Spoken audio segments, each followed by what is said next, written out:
After giving up my career to support my husband, his mother said, "Now that you're not working, you can devote yourself to serving my son properly." My husband smiled and said, "That's the plan." I grinned and said, "Actually, I have a new plan." Their smiles faded as I revealed what I had secretly been preparing. So, I, 34 female, was married to Daniel, 37 male, for almost 8 years. We met in college, fell in love, and did the whole "we're partners" thing. Or at least, I thought we were partners. Turns out, I was just playing my role in a script someone else wrote. His mother, Margaret, 64 female. Margaret never liked me. Not in an outright "I hate you" way, but in that slow, insidious way where everything she said had an edge. Every compliment was backhanded. Every smile was tight. Every conversation had an underlying message: I wasn't good enough for her son. Which was funny, considering I was the one who had the better job, made more money, and handled most of the adult stuff in our marriage. Bills, groceries, appointments, you name it. Daniel worked in finance, but he had a history of job hopping. I never made a big deal about it. People switch jobs. Careers shift. I had no problem being the steady one. But Daniel and Margaret? Oh, they had a problem with it. About a year ago, Daniel started talking about having kids. I wasn't against it, but I wasn't ready. I had spent years building my career, and I wasn't about to throw it away just because my biological clock was ticking, as Margaret so kindly put it. Daniel acted disappointed, but said he understood. Then he got laid off. At first, I was supportive. I told him to take his time looking for something new. We weren't struggling financially, so I figured a couple of months off wouldn't hurt. But months passed and he wasn't looking. At all. Instead, he was relaxed. He started sleeping in. He played video games for hours. He picked up hobbies like baking and suddenly started acting like a stay-at-home husband. Meanwhile, Margaret started coming over more. She'd drop off food, tell Daniel how hard this must be for him, how stressful it must be to rely on me financially. And then she'd turn to me with that tight smile and say, "It's a good thing you're stepping up. This is what a wife should do." That was the first time I felt it. That gnawing feeling that something wasn't right. One night, Margaret invited us over for dinner. I didn't want to go, but Daniel said she was making his favorite meal, so I caved. We're sitting at the table, and Margaret is in rare form, going on about how woman's place is in the home, how she gave up everything to be a wife and mother, how Daniel deserves a woman who will take care of him the right way. Then she looked me dead in the eye and said, "Now that you're not working, you can devote yourself to serving my son properly." I laughed. Out loud. But Margaret didn't laugh. She just kept smiling. Then Daniel, my husband, the man who supposedly respected my career, my choices, my time, leans back in his chair, looks me right in the eye, and says, "That's the plan." He said it so easily, like it had already been decided. I felt my stomach drop. That's when I realized this wasn't some accident.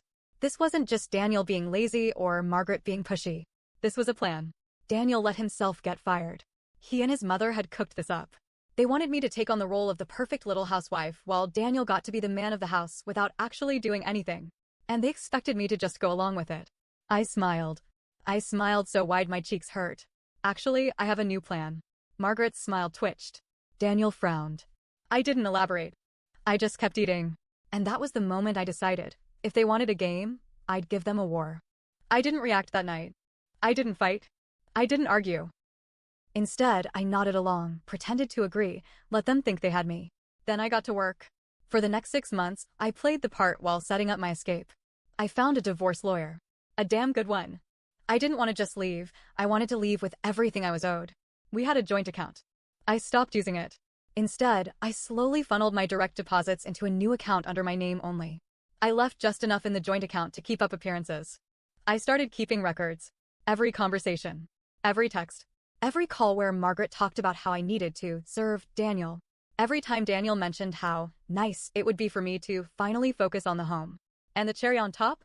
Daniel's Snapchat messages to his friends where he bragged about how he had finally broken me. How I was giving in. How I was about to be the wife he always wanted. I screenshotted everything. I started job hunting quietly. Found an even better position. One that paid more and offered relocation. Because I wasn't just going to leave Daniel. I was going to disappear. As the months passed, I started acting more submissive. I stopped arguing. I let Daniel and Margaret believe I was falling into place. Margaret became smugger. Daniel became lazier. And then, they made a mistake. One night, Daniel sat me down and said, "Since you're home more now, I think it's time we started trying for a baby. Not if I wanted to.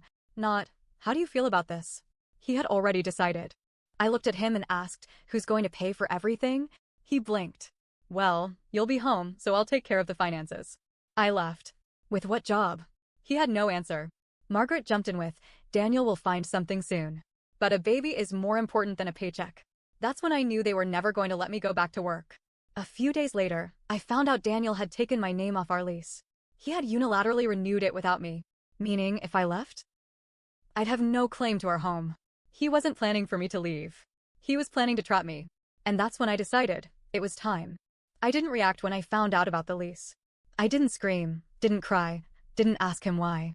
I just stared at the email from the landlord, confirming the renewal, with only Daniel's name on it. He had done it behind my back. He had removed me from our home, legally locking me out of the place I paid for, while still expecting me to cook, clean, and make babies for him. I felt sick. That night, I acted normal. I made dinner, sat across from him, watched him eat like nothing had changed. But inside, I was done. I had been planning to leave, but now I wanted more. Daniel and Margaret had spent months treating me like I was stupid. Like I would just accept my new life. Like I wouldn't fight back. So I changed my plan. I wasn't just going to leave. I was going to burn it all down first. For the next few weeks, I let myself become exactly what they wanted.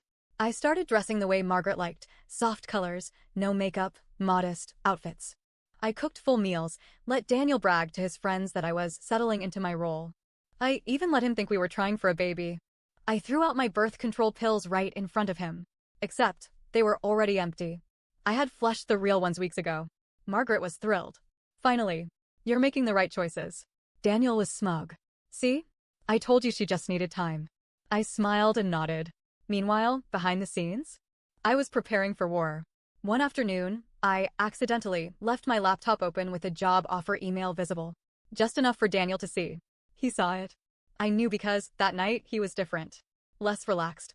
More watchful. "Are you still looking for jobs?" he asked. I frowned, acting confused. "What?" "No. I told you, I'm happy." He stared at me. I stared back. He didn't believe me. The next day, my laptop was moved. He had gone through it. I let him think he was smart. That he had caught me before I could do anything. That I was trapped. Because the real plan? The real plan was something he couldn't see coming.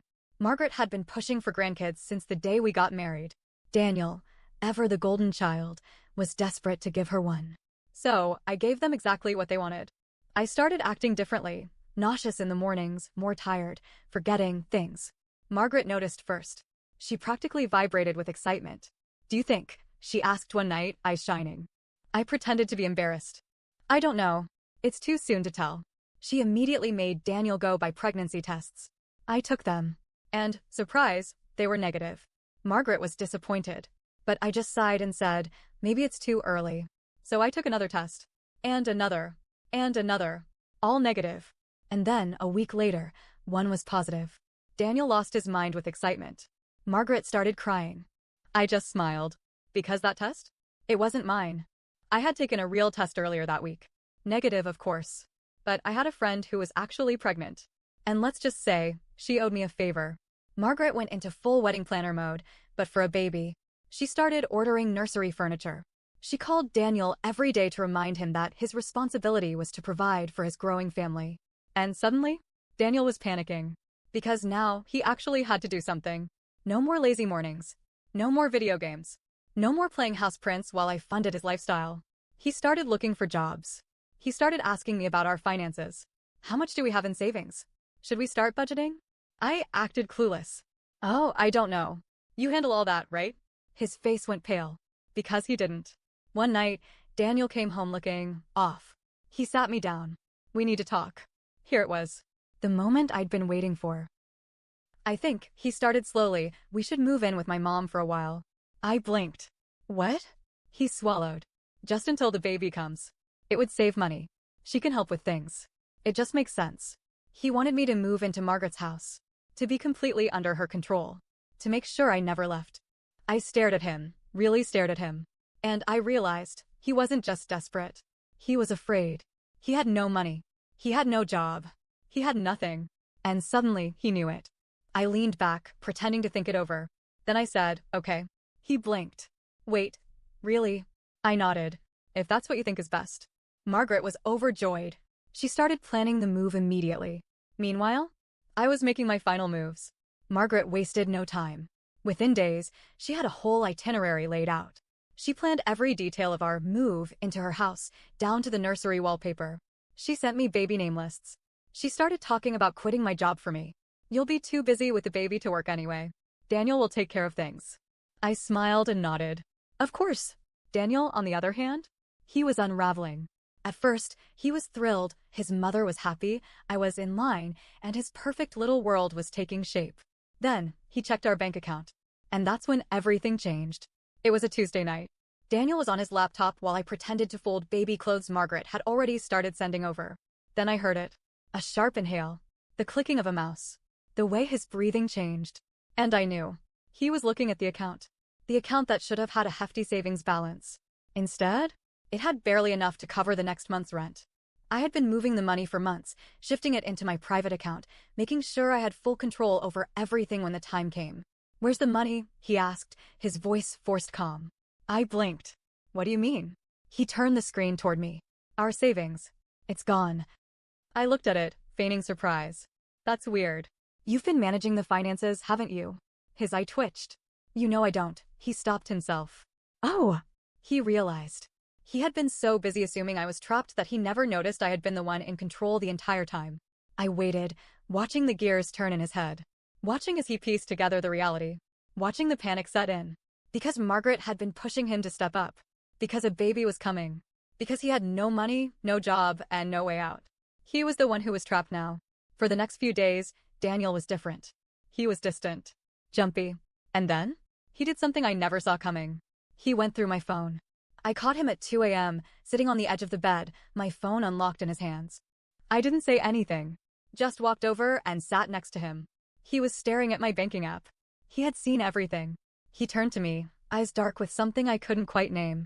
Why are you moving money? I tilted my head. Why are you looking through my phone? Silence. I took my phone back. You know that's illegal, right? What you just did. Daniel ran a hand through his hair. Are you leaving me? I didn't answer. Because he already knew. He exhaled a shaky, uneven breath. Then he did the thing that truly sealed his fate. He called his mother. I was still sitting there when he put the call on speaker. Mom, he said, his voice raw, we have a problem. Margaret's voice was sharp, alert. What? What happened? He hesitated, then finally admitted it. She's taking the money. A beat of silence. Then, that ungrateful little b asterisk tch. I smiled. Because now? Now I had her on record. I let Margaret rant. Let her spit venom about how she knew I was never right for Daniel. She's always been selfish. After everything we've done for her. After she tricked us with this baby, oh, that was interesting. Even she wasn't fully convinced I was pregnant. I filed that away for later. Then I stood up, stretched, and walked toward the bedroom door. Daniel followed me with his eyes. Where are you going? I turned back, smiling. Oh, don't worry. You'll find out soon. And then? I walked out. 2 days later, Daniel woke up to a knock on the door. It was the landlord. And he had bad news. Your lease is invalid, he told Daniel. Your wife never signed it. Which means you can't legally renew it without her. Daniel called me immediately. What the hell did you do? I sipped my coffee. Oh, I don't know, Daniel. You're the one handling our finances, right? Silence. Then I dropped the second bomb. I also had my name removed from the utility bills last month. So, I'd start packing if I were you. Margaret tried to save him. She offered to co-sign a new lease to cover some of his bills. But Daniel was drowning. Because all this time, he thought I was the one being backed into a corner. He never saw the walls closing in on him. And then, right as he was grasping for control, I pulled the rug out completely. I sent Margaret the screenshots of Daniel bragging to his friends about how he had manipulated me. How he had tricked me into giving up my career. I didn't include a message. I didn't need to. Because I knew exactly what she would do. Margaret turned on him. I don't know what was said between them. All I know is that a few hours later, Daniel showed up at my office. Yes, my office. Because that's another thing he hadn't figured out. I never actually left my job. I had been working remotely under a temporary contract with the same company I had quit. And now? Now they were moving me across the country. Daniel stood in the lobby, eyes wild, demanding to see me. I walked out, calm, collected, and just loud enough for everyone to hear, I said, Sir, you need to leave before I call security. His face collapsed. Because he knew. He knew he had already lost. Daniel didn't leave. He stood there, frozen, his face pale, his mouth slightly open like he was still processing what I had just said. Security had already started moving toward him. Other employees were staring. Someone whispered, "Is that her husband?" He must have realized how pathetic he looked, because he took a shaky step back. His hands clenched at his sides, and for a second, I thought he was going to yell, make a scene, demand answers. Instead, he whispered, "Please." I almost laughed. Please? Please? After everything? After he played me? After he let his mother manipulate him into treating me like some disposable servant? After he tried to trap me with a fake life I never agreed to? Now he was begging? I didn't even blink. "Daniel, leave." Security reached him. One of the guards, a man named Patrick who had seen me come in every morning, who had chatted with me about my coffee order, stepped between us. "You need to exit the building, sir." Daniel didn't fight. He didn't scream. He just stood there for another second, his face crumbling into something desperate before he finally turned and walked out the door. And just like that, he was gone. But the fight wasn't over. I still had one more person to deal with. Margaret called me 2 hours later. I picked up. She didn't waste time. "What the hell have you done?" Her voice was shrill, sharp with rage. She was livid. "Perfect." "I don't know, Margaret," I said sweetly. "Did something happen?" "You ruined his life," she screeched. "He has nothing now. No home, no job," I cut her off. "No money." Silence. Then, softer, "Where is it?" I smiled. "Oh, you mean my money?" Margaret inhaled sharply. That's when I knew. She had been counting on it. Maybe she thought she could get it from me after I left. Maybe she thought she could manipulate Daniel into getting it for her. But now? Now, there was nothing left for them. "You're a monster," she spat. "You tricked him," I laughed. I actually laughed. "I tricked him." I repeated. "That's rich, coming from you." She started spewing more nonsense. How I was ungrateful, how I ruined her son, how I owed them for taking care of me. I let her rant. Then I said, "You should check your emails." Silence. I hung up. Because Margaret? She was about to receive the final nail in the coffin. While she had been screaming at me, I had sent every screenshot to her entire church group. Margaret was obsessed with her image. The perfect wife. The perfect mother. The woman who raised a strong, capable man. And now? Now, everyone was going to see what kind of man she really raised. The texts where Daniel bragged about fooling me. The recordings where Margaret encouraged it. The bank records proving they had tried to financially trap me. I even included a sweet little note. I just thought everyone should know the kind of values Margaret truly raised her son with. Enjoy. And then? I blocked her. Margaret might have had control over Daniel. She might have had control over his past relationships. She might have had control over their twisted little world. But she never had control over me. And now? She never would. Margaret was disgraced. Her church friends? They turned on her instantly. Turns out, people don't really like it when you get caught manipulating and financially abusing someone. She tried damage control. She told people I was lying. That I trapped Daniel. That I was a gold digger. But the receipts didn't lie. She lost friends. Respect. Everything she had built her image around. And Daniel? Daniel lost everything. His mother was too busy dealing with her own fallout to help him. His friends, the ones he had bragged to, they wanted nothing to do with him now. He tried calling me. Again and again. I never answered. Until one day, he stopped. And I moved on. It's been a few months now. I'm in a new city, in a new apartment, with a new job that pays more than my last one. I wake up every morning knowing that I am free. And Daniel? I don't know. I don't care. Because the truth is, he was never my partner. He was his mother's puppet. A weak man who thought he could trap me, not realizing I was 10 steps ahead the entire time. I should have seen it earlier. Maybe I did, but I ignored it. Maybe part of me thought I could love him into being a better man. But love isn't enough when someone is willing to betray you. And now? Now, he's the one left with nothing. Just like he planned for me.